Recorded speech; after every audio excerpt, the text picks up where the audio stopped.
Son Excellence, M. Nishiuchi Kazuhiko, ambassadeur extraordinaire plénipotentiaire du Royaume de l'Empire du Japon.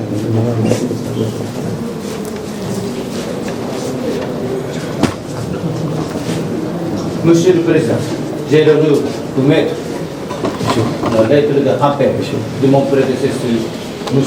Makiuchi Hiroyuki. Et c'est qui m'a crédité en qualité de l'ambassadeur extraordinaire plénipotentiaire du Japon auprès de la République d'Haïti.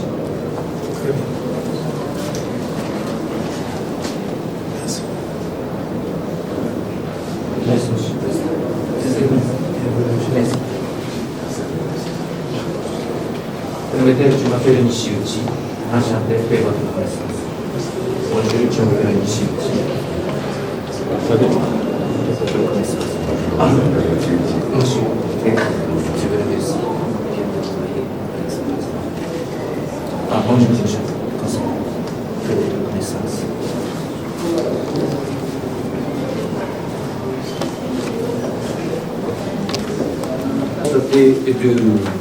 L'année de prix de relation diplomatique a toujours 1956. Et donc, il y a 2 jours, j'ai demandé de ministre des Affaires étrangères s'il y a des documents diplomatiques qui a attesté l'année 1929 et j'ai demandé de l'envoyer parce qu'au niveau de tout le on va examiner et c'est correctement. Mais pour le moment, le Japon connaît que l'année de commencement de relation diplomatique, c'est toujours 1956. Très bien. On va regarder ça. Je crois que tous ces points, les discussions que j'ai eues avec l'ambassadeur d'Haïti au Japon, ce qui a été réitéré avec quelques acteurs en Haïti, c'est que aujourd'hui, Haïti a perdu l'assistance, je dirais, d'une partie de l'aide humanitaire passée par l'USAID des États-Unis. Et donc, il serait bien de reprendre avec les institutions au Japon et qui étaient beaucoup plus actifs. Donc, en ce sens, nous pouvons faire cette discussion pour voir comment est-ce qu'on peut continuer à donner un support qui n'est pas toujours humanitaire, mais même au niveau de l'agriculture, au niveau du développement des affaires, etc. Et donc ça, on peut discuter avec le Premier ministre. Ah, oui, c'est bien, oui. Bien sûr, de tout côté, nous avons toujours entendre bien discuter approfondi de notre coopération. Permettez-moi, Monsieur le Président, pour bien expliquer ce temps de tableau explicatif, bien comprendre. C'est un de résumé de la coopération japonaise en Haïti depuis l'année 2022 et jusqu'à aujourd'hui. C'est un dernier de coopération avec la UNODC, l'Office des Nations Unies contre la drogue et crime. Mais moi, je sais que c'est la semaine dernière, vous avez fait appel à la société internationale dans votre discours. Lors du départ du général du système des Nations Unies. Oui, vous avez dit que nous avons besoin également de l'assistance internationale sur le point de l'échange de renseignements et de la douane, de contrôle douanier financé afin de bloquer, stopper le flux de la munitions et de drogue et puis financement vers le Cap. C'est exactement voilà, ça. C'est ça, c'est le même objectif. Donc, je souhaite vivement de notre projet en collaboration avec l'ONUDC apporter pour répondre à votre appel international la semaine prochaine. Tout à fait raison, on est sur la même longueur d'onde. Je vais quand même ajouter que le contrôle de la frontière et de la douane permettra aussi au pays de recevoir plus de taxes.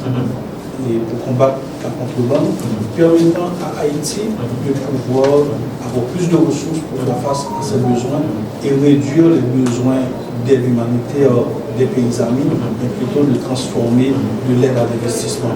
Et ce qu'on puisse continuer à parler, à échanger entre nous, et pouvoir faire des échanges commerciaux dans le futur.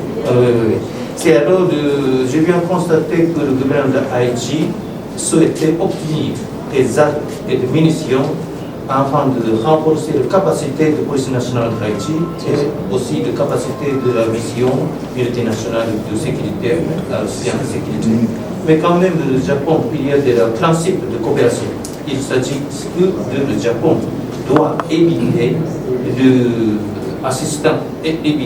l'assistance à des femmes militaires ou susceptibles d'aggraver le conflit international. Tout cela, le Japon ne peut pas acquérir sa munition. Enfin, quand même. Regardez, président. Président, regardez.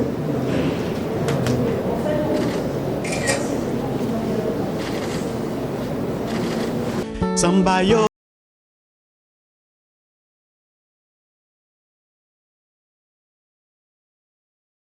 Hey, hey, hey.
C'est un plaisir pour nous de vous recevoir ici en Haïti.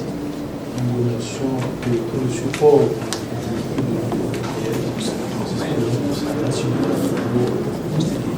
la relation entre nous et Haïti.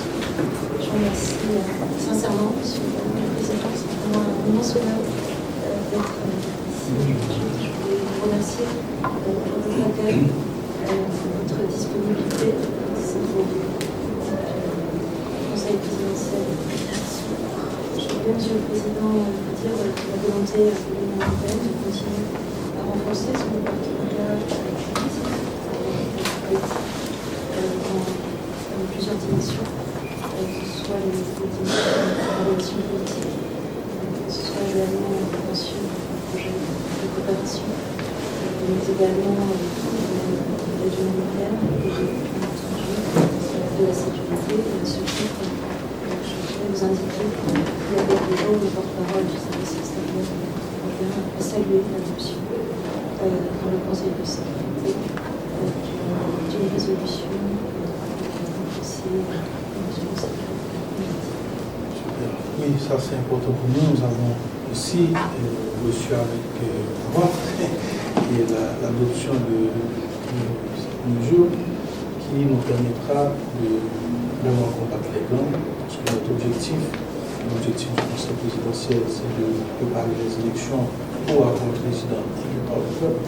Et pour cela, nous avons besoin de niveau de sécurité suffisant pour pouvoir organiser ces élections, qu'il y ait un problème de participation, mais aussi qu'elles soient légitimes, qu'elles soient crédibles et que les zones de non-droit contrôlées par les gangs ne soient pas majoritairement là où il y aura de vote et permettant en évitant, disons, que ce soit les proches des gangs qui soient au de ce pays ou à la gouvernance de ce pays. Donc, comptons sur l'Union européenne pour continuer à nous assister, surtout au niveau de la force de suppression des gangs, parce que nous avons vraiment besoin de résoudre ce problème. C'est un engagement que nous souhaitons assumer. Nous avons certains projets qui avec bien sûr la police nationale de Haïti, également de l'OLA, et nous espérons que nous pourrons aussi travailler concrètement avec les partenaires haïtiens dans ce domaine depuis le début de la création de la mission ici en Haïti, de la contribution qui a été aussi conséquente. C'est également travailler sur le long terme, nous sommes là, l'Union européenne, en partenariat avec Haïti depuis 50 ans maintenant, et est présente ici en Haïti depuis 35 ans. Donc l'Union européenne souhaite être un partenaire fiable et de long terme pour Haïti. C'est tout à fait important pour nous. À ce titre, nous souhaitons continuer avec nos partenaires haïtiens, selon les besoins haïtiens, développer de nouveaux projets de coopération. Et également, nous souhaitons travailler dans une dynamique d'équipe Europe avec nos collègues européens présents en Haïti, accrédités, et nos résidents accrédités également en Haïti. Pour cela, aussi, je proposais peut-être différentes activités sur votre agenda qui permettent de l'évaluation du projet, ce projet sur le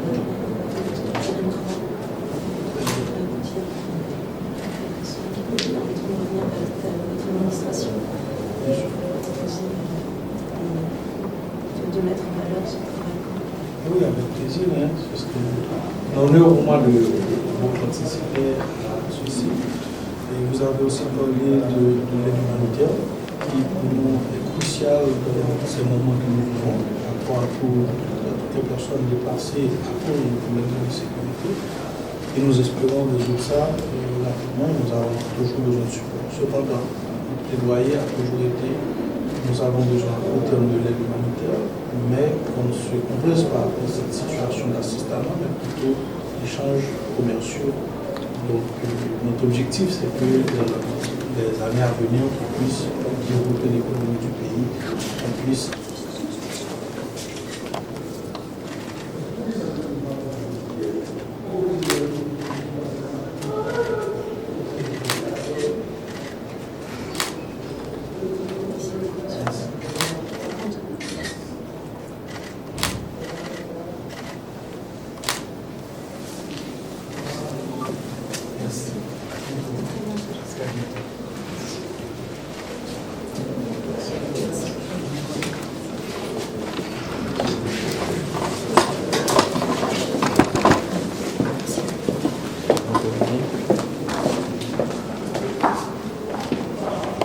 L'Union européenne est présente depuis 35 ans en Haïti.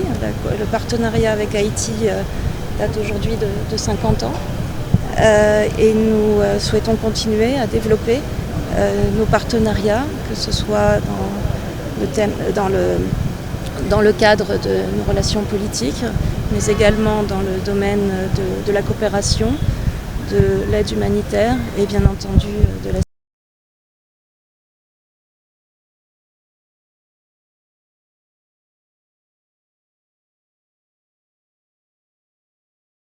Engagement parce que nous, gain pour nous faire tourisme en Haïti. L'aime dit gain pour nous faire tourisme, nous gain pour nous faire développement touristique en Haïti. Avec un sentiment d'engagement parce que le moment ça que nous avons là offre nous une opportunité pour que nous soyons capables de construire offre touristique pour nous faire développement économie touristique là. Nous avons longtemps dit que le tourisme est capable de côté nous lancer résolution crise là. Il est capable de côté tout nous lancer pour nous capables de résoudre les problèmes de base que nous-mêmes nous gagnons et faire transformation durable société. Samedi là, en ligne droite avec le thème que vous choisi année ça pour célébrer Journée mondiale tourisme là, parce que l'Organisation mondiale du tourisme choisit tourisme et transformation durable. Eh bien, moi dis c'est avec un peu d'engagement que nous avons célébré et nous avons célébré avec conscience que il y a un pile de travail qui vous fait pour que effectivement nous sommes capables de développer le tourisme en Haïti. Faire tourisme aujourd'hui, pour moi, c'est construire offre touristique là.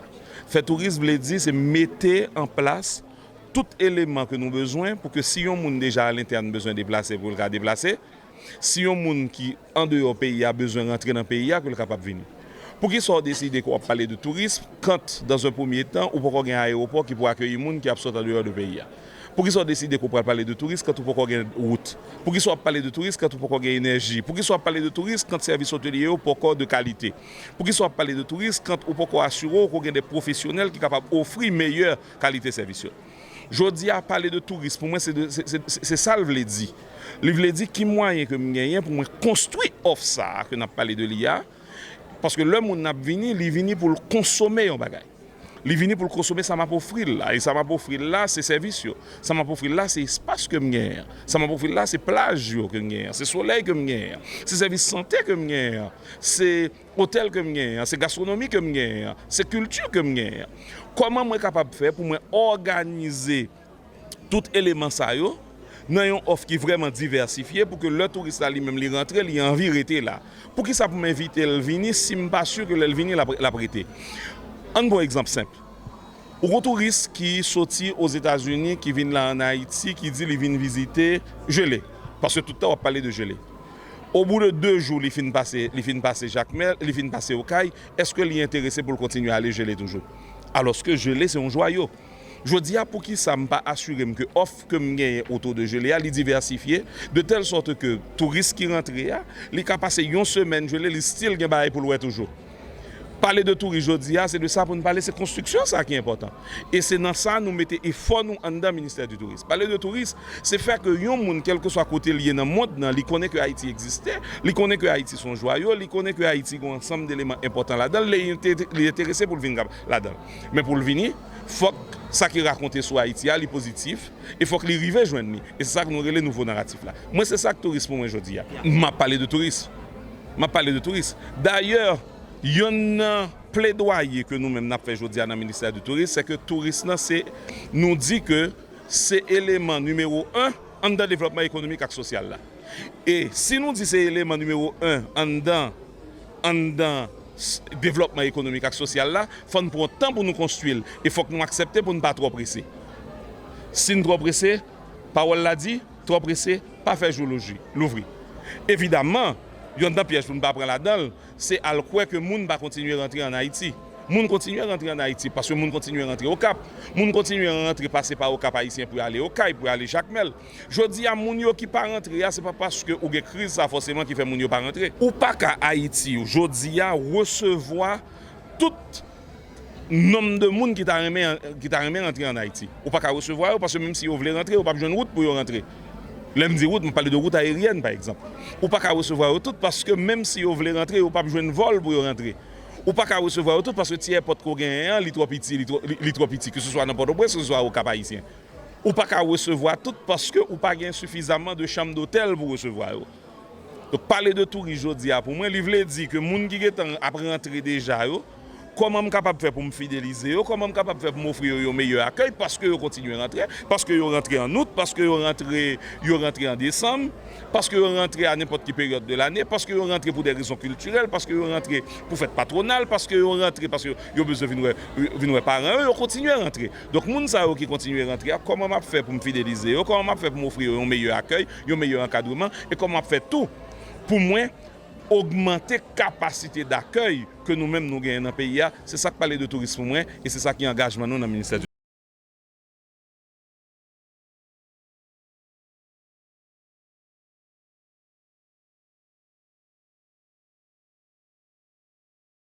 Vous voulez faire avec nous aussi? Le Haut Commissariat des Nations Unies aux droits de l'homme est financé par l'Union européenne, de la délégation de l'Union européenne en Haïti, aussi en partenariat avec Governance Group. On a fait la remise de certificats pour 23 participants de 27 organisations de droits de l'homme en Haïti. Et on est très fiers d'avoir financé cette formation et d'être à côté de tous les participants pour continuer à défendre les droits de l'homme en Haïti. Il y a plusieurs documents que la formation a fait et ils sont disponibles ici à l'événement, tels que par exemple le kit de formation qu'ils ont préparé pour tous les participants. C'était une formation pendant 3 mois, donc il y a plusieurs documents qui sont disponibles. On est tous ensemble pour un meilleur avenir et on va continuer à défendre les droits de l'homme, les droits de la femme et de tous les Haïtiens et Haïtiennes. Au cours de 3 mois, nous avons commencé le 13 mars et clôture lancé jeudi. Nous toujours avec 2 participants manquants qui en région, mais quand même, tous les participants ont fait déplacement pour venir recevoir certificat avec HCDH, Governance Group et l'Union européenne. Activité ça, c'est fruit de travail toute organisation. Effectivement, toute organisation yo postulé, c'est un lancement qui est fait, nous fait invitation pour yo venir participer, yo passer test, etc.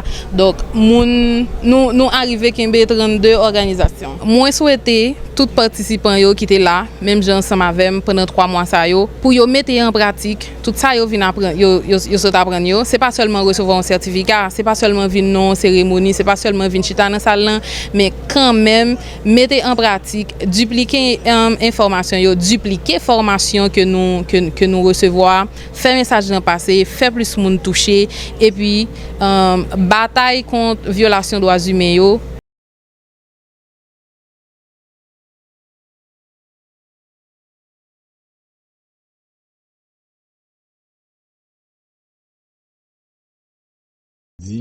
Mission ça était inévitable parce que situation pays a catastrophique avec quantité de monde qui a mouru assassiné par jour, quantité de monde qui a violé, quantité de monde qui déplacé interne, notamment on a fait référence avec cas d'assassinat de janvier à mois d'octobre 2025. En moyenne, il y a 12 à 16 personnes qui mourent assassinés par jour. Et il y a des milliers de femmes qui sont victimes de violences sexuelles, on a quand même qualifié de crimes sexuels sous femmes actives. Et la police nationale, l'armée d'Haïti, paraît sous-équipée et épuisée, pas de moyens pour faire face avec violence. Dans le contexte ça, nous pensons pas bien les choix et c'est pour ça que nous saluons résolution et qui mettait accent surtout sur le respect des droits de l'homme et mise en place mécanismes de contrôle et de redevabilité et par rapport avec soldats et policiers civils qui prennent la même mission. Cependant, le collectif l'a rappelé diverses interventions militaires onisiennes qui fait en Haïti, mission onisienne en Haïti, yo pas sans conséquences. Par exemple, il y a introduction choléra, il y a violence sexuelle soldats casse-blé au fait, il y a tout, si vous voulez, un comportement et négligence et soldats ont des gains. Et mission yo pas privé renforcer durablement institution haïtienne tant que police nationale, tant que institution judiciaire, tant que l'armée d'Haïti. Et c'est pour ça nous exiger mission ça plus transparent, nous exiger mécanisme de plainte accessible à tout le monde pour gagner tolérance zéro contre violation de droits humains et pour mandat mission apparaître clair qui s'est appuyé police nationale, appuyé force de l'armée d'Haïti sans yo pas prendre place et sous les forces nationales yo sans yo pas si vous voulez passer droit grand monde pays en bas pied. Par exemple, t'es gain introduction choléra, t'es gain violence sexuelle soldat casblé au fait, t'es gain tout si vous voulez un comportement de négligence et soldats ou des gain et mission yo pas arrivé renforcer durablement institution haïtienne yo tant que police nationale, tant que institution judiciaire, tant que l'armée d'Haïti. Et c'est pour ça nous exiger mission ça plus transparent, nous exiger mécanisme de plainte yo accessible à tout le monde pour gagner tolérance zéro contre violation de droits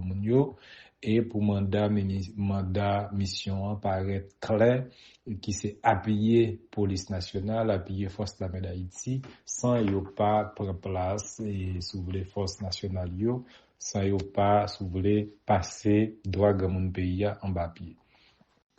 Nous quoi problème sécurité dans le pays d'Haïti c'est pas